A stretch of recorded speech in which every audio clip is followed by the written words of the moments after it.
We're back! Long story short, I was sick, then Thanksgiving happened, and then I was kind of sort of sick again. But today is a momentous day because we now have House of the Dragon Season Two's official teaser. And for the most part, the the House of the Dragon, or should I say in general, Game of Thrones community that I'm part of creators has been very opinionated about some of the stuff that they've essentially put out in regards to season two. So we're gonna watch the trailer, we're gonna give thoughts, then I'm gonna talk about the direction that the show is choosing to go in, which is a more interesting direction than the books. But we're gonna jump into the trailer and then we're gonna talk about it on the other side, unless some dope shit happens and I need to pause the trailer. Wait a minute, hold on. Our audio is scuffed, not coming out of where we want it to. There we go. Our audio is no longer scuffed. And let's go. Errors were made in the hours following King Viserys' death. The war be fought. Many will die. And the victor will eventually ascend the throne.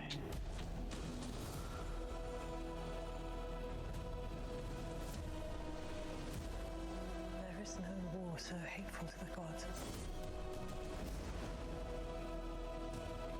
as a war between kin.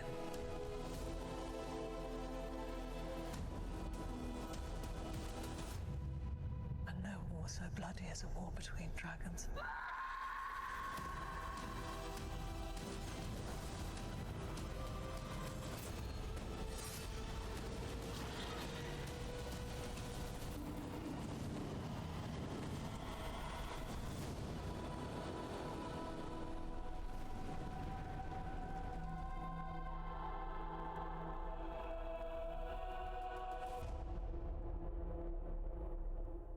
All right, we're gonna do a quick flip. Okay, so jumping back, one of the complaints. Oh, Emma Darcy is just fantastic as Rhaenyra, and I know she's gonna crush it during this season. I don't care what type of war crimes we commit. We are Team Black from sun up till sundown till Jesus come back. We are Team Black. We're justifying every single war crime that the Team Black is finna commit this season. We gotta get our get back for our boy Luke dying at the end of season one. But one of the things that creators were talking about or complaining about or had opinions about is the fact that this season isn't a war between Rhaenyra and Aegon, because in the books it's essentially Aegon usurping Rhaenyra's throne, and basically the war being between a brother and a sister to see who's going to rule all of Westeros. What this season is focusing on is the battle between two women. One is Rhaenyra, and then the second one is Alicent. And a lot of people took issue with this because it's supposed to be the dance of the dragons. Now, what I feel as though a lot of people really need to understand, and I know that there are some people out there who talk about, oh, I'm a book purist.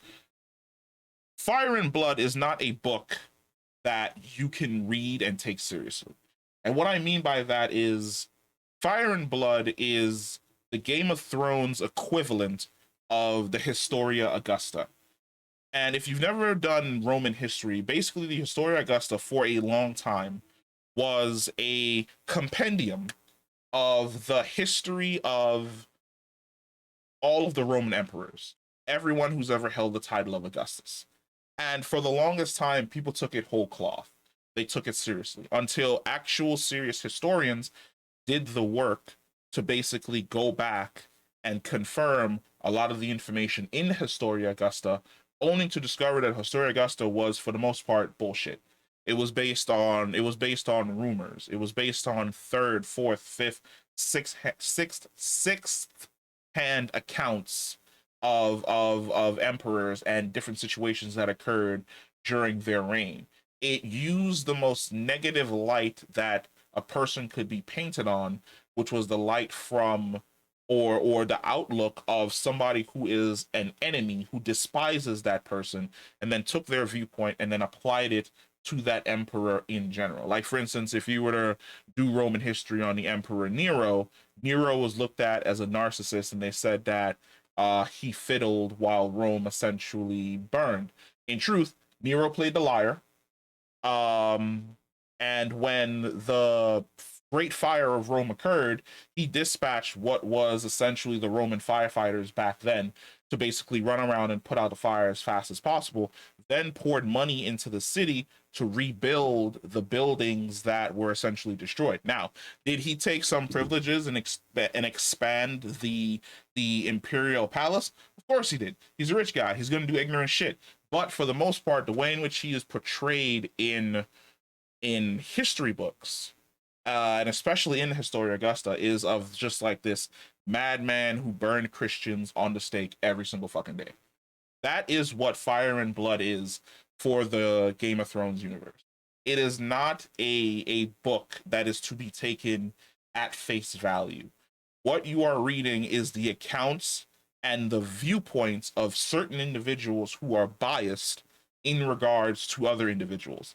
Moving away from that, because that is unadaptable, because you're not getting what would essentially say a neutral view of a situation. What you are getting is someone's opinionated view, someone who may have lost the war, someone who may have won the war, someone who may have held a grudge. Deciding to remove all that noise and focus on a relationship, because what Fire House of the Dragon, and that's also another thing. This show is called House of the Dragon. It is based on the book Fire and Blood, but it did not follow Game of Thrones by naming the series on what the main stories are named. It is called House of the Dragon. They could have easily called it Fire and Blood. They didn't. And it is a story about a royal house that has been divided into two factions. And the heads of those two factions are Alicent for the Greens and Rhaenyra for the Blacks. That's it. I understand people want Aegon, but if you've seen Aegon's character from season one, he never wanted to be king. This was thrusted upon him by his grandfather, by his mother, and by men who refused to allow a woman to essentially rule. So Alicent is basically thrusted into this situation where she has the biggest relationship with Rhaenyra. It is a battle between both of their relationships and how much they are willing to absolutely fucking destroy each other, to go to whatever extent that they can in order to secure for Alicent her children's rule and for Rhaenyra her own rule. So that the argument that it should be between Alicent and fucking Aegon, that's no, it's whatever. It is a battle between two women, and even on a more macro level, or maybe on a micro level. No, it's on a macro level. It is also a battle of the word escapes me, but it's two women dealing with the patriarchy in two separate ways. For Alicent, she's trapped. Every single move she has made since she has been 12 years old, and to be a little bit gross, since she got her first period. From the moment she became a woman in this universe, she was a piece on a chessboard that was moved around by her father until he moved that piece into the bedroom of the king and allowed Alicent to basically have children for Viserys and populate that side of the House of the Dragon. On the opposite side of this patriarchal board is Rhaenyra, who's basically shrugged off societal norms, who was put forward as the person who was going to inherit the throne after the death of her father, and then had that essentially be denied of her. in every way, shape, and form by, like I said before, Alicent's father, Aegon himself, Aemon, who's supporting them. So it is a woman scorned by men who don't want to see a woman rule, looking across the chessboard and seeing that the person who is in the seat is also a puppet of these men being maneuvered in certain type of ways, believing that she has some level of control or power and has basically resigned herself to her fate. So yes, it is going to be a war essentially with two women on either side of the board as the figureheads for their respective factions, for the blacks and for the greens. Let it go. It's not about Aegon. It was never about Aegon in any way, shape, or form. Is Aegon the king? Yes. Does he want to be the king? No. Is he going to catch an L this season? Probably. But we're going to have to sit down and we're going to have to watch through to see exactly where this river takes us. Now, the argument could be, well, why did they use Rhaenyra and Alicent as the two main people for the posters? Because they're the most well-known actresses for this show. The young actors are not coming back, which means the two big actors for this series are going to be Alicent and are going to be Rhaenyra, respectively. Now, jumping back into this, oh my boy, my man Damon, this going to war again, got the armor on. Of course, we're seeing the two separate factions, which is my man here has the flag, and it's the flag of House Targaryen. It's in black, and then of course, when we jump to the next flag, it's the flag of the High Towers, and it's in green. One of the interesting things that I always point out is the fact that this was, for the most part, a attempted, no, it is a coup, but it is a takeover of the Targaryen heraldry, where it's not Targaryen soldiers marching to King's Landing. It's not Targaryen soldiers who are basically fighting to defend the crown. It's the High Towers. It's their heraldry. It's their black. It's their white tower with the green flame on the black border with the green border.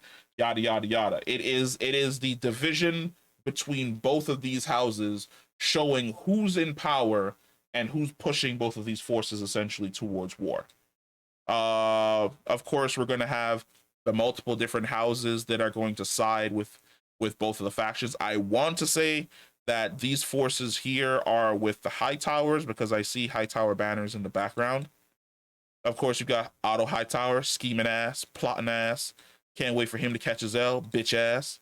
And then, of course, you have Alicent, who I like the fact that I don't even remember her freaking name.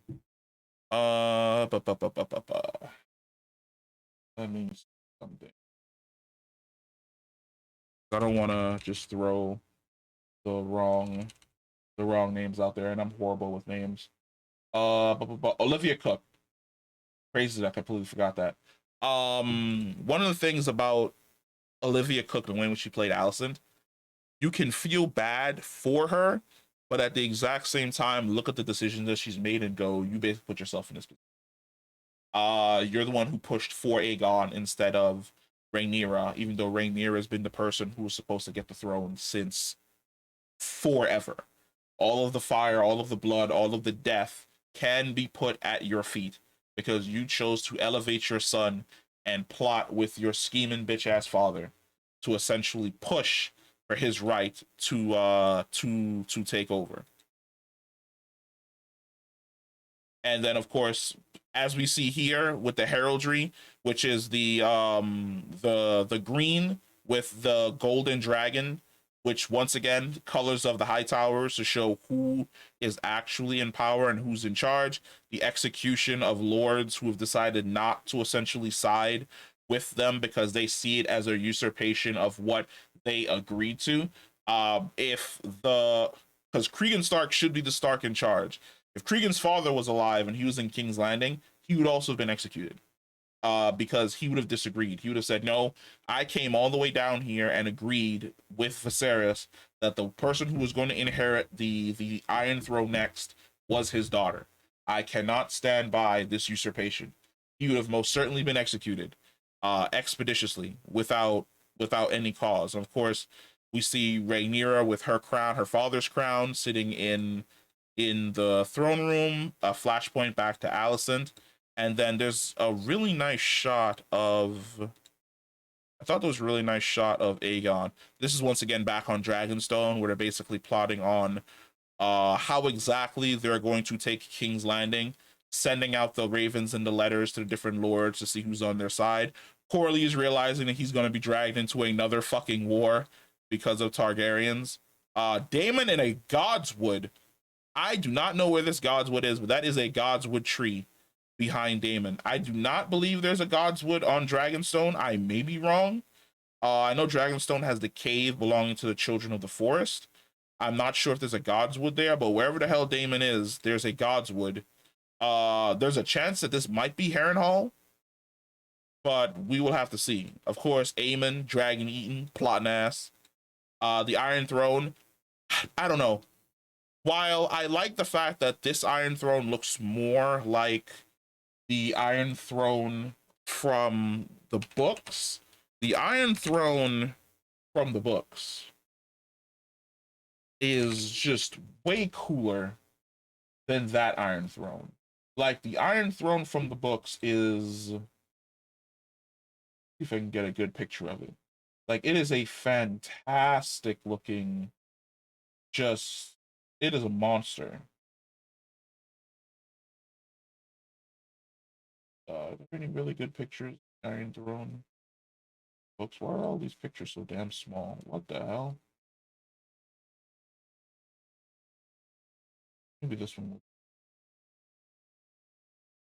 So the Iron Throne from the books is this, where it's completely and utterly made of swords.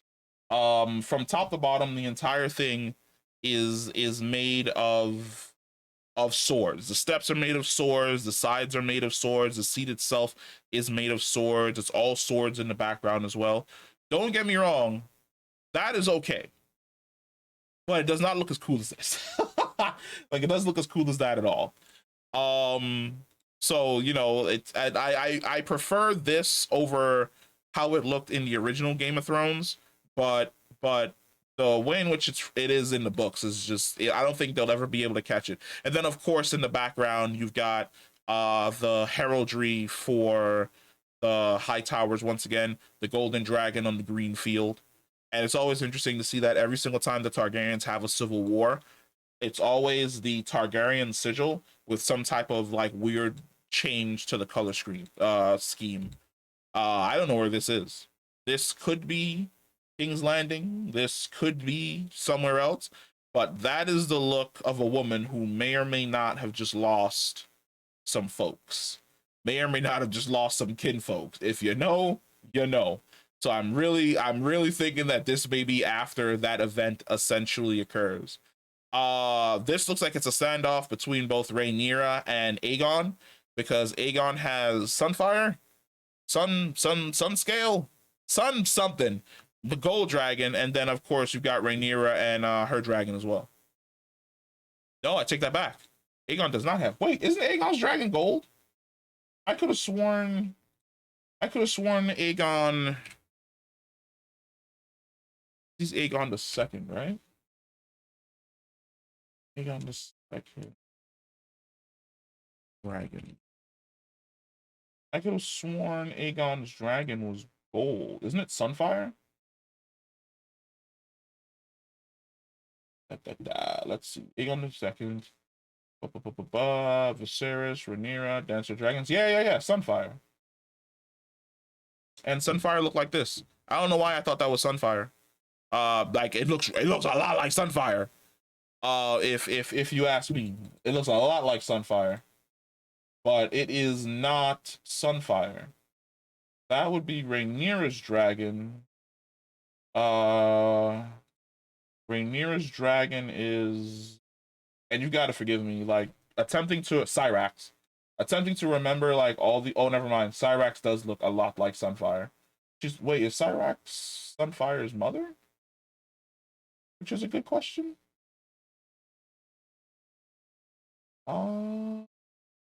Several eggs. Daughter, I don't know. Cyrax may be Sunfire's mother. There's a high probability that that is the case. But who has that silver dragon? That silver dragon couldn't be Sea Smoke, right? Because Sea Smoke from the first series is how's the dragon? Sea Smoke is this one. So is that Sea Smoke? Like, there's no way that's Laenor, right? There's no way Laenor like suddenly just magically pops back up and he's like, "Hey guys, I'm not dead. I've just been having sex with my boyfriend in Essos for the last like 10 years, you know, but I'm back now. I heard you guys were going to war." And it probably is Sea Smoke, because of the rider harness on his back. It's the same rider harness, I want to say. So this is Sea Smoke. This is, I don't know who the hell Rhaenyra is meeting on this beach, but there's a chance that it could be Laenor, or it could be whoever inherited Sea Smoke. I have a feeling that this is Sea Smoke. I could be wrong, but I'm just saying that I have a nagging suspicion that that might be Sea Smoke. And of course, you see the dragon pit. You see Helena, and she is in black. So I am assuming that something might have happened and she might be at a funeral. What's going on next? Battle, action, fire, blood, screams. You've got the twins, of course. You got Baela and Rayla. It's going to be interesting to see them basically kicking ass on their dragons. That might be also a very, very supercharged scene, if it's the scene that I'm thinking about where a certain somebody dies. It's gonna be interesting to see whether or not that is the case. Of course, you got King's Landing, action, thrills, running away, death. Who the hell is this? Wait. Are we getting? No. Hold on.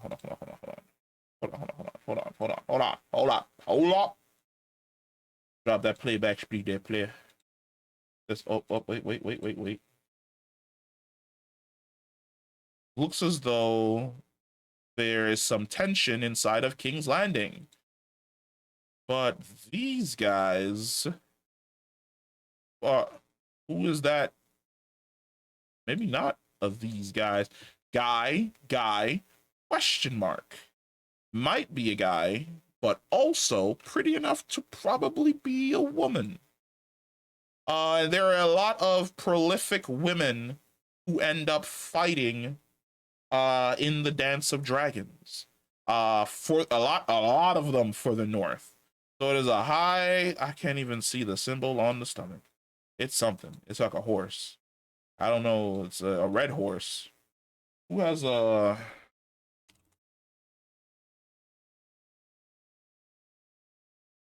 Got a red horse.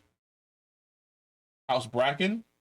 Okay, so this might be House Bracken, because if you get a better shot of the chest, right? Turn off captions. House Bracken's sigil is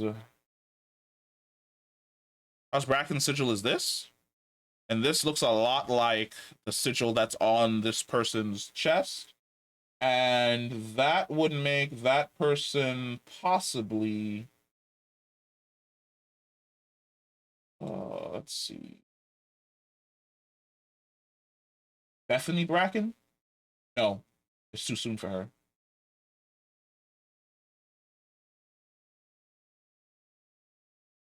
No.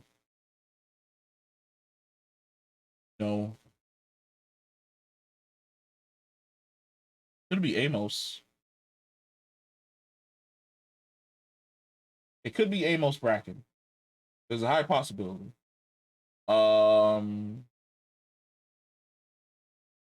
Nephew killed.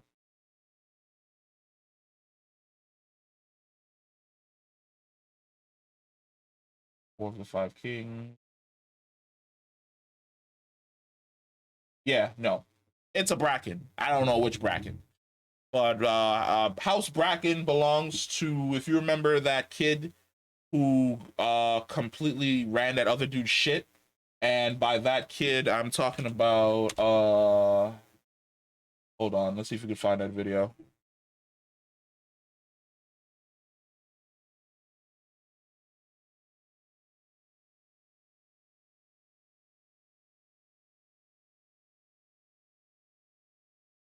From the marriage tour.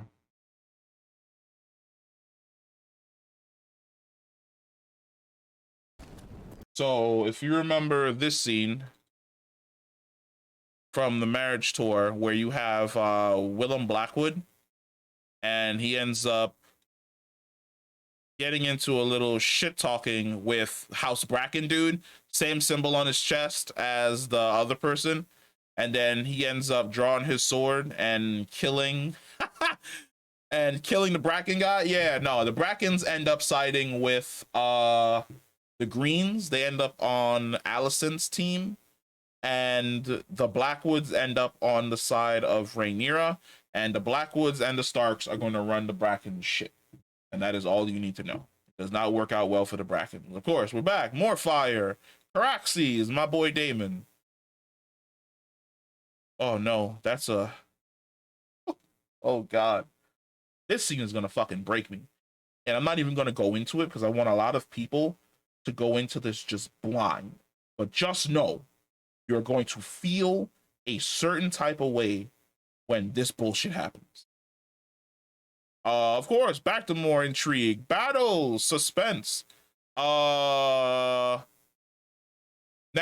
this guy is he has a twin brother. His twin brother is the one at the end of season 1 who shows up and sides with Rhaenyra.